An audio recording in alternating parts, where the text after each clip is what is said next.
If you've been searching for a niche where views never stop coming, that niche is ASMR. And if you also want to create videos like this, today I'll show you the easiest way to make ASMR videos using AI. So let's start the video.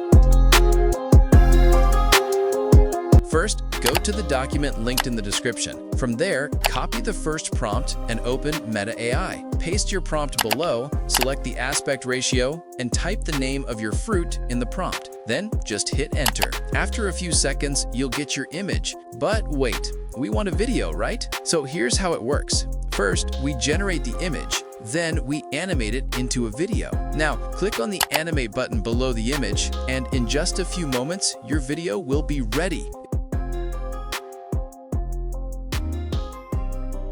If you want to make your video even more unique, you can use the effects that Meta AI provides. Just click on any effect and your video will instantly look more cinematic and creative.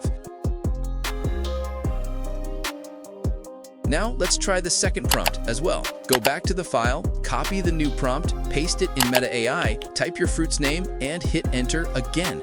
You'll get some super amazing images. Just animate them the same way. And that's the full process to create ASMR videos with AI. But if you want to learn how to make these videos for free using Sora 2, I've already made a full tutorial on my channel. Check it out and follow me for more insane AI video ideas.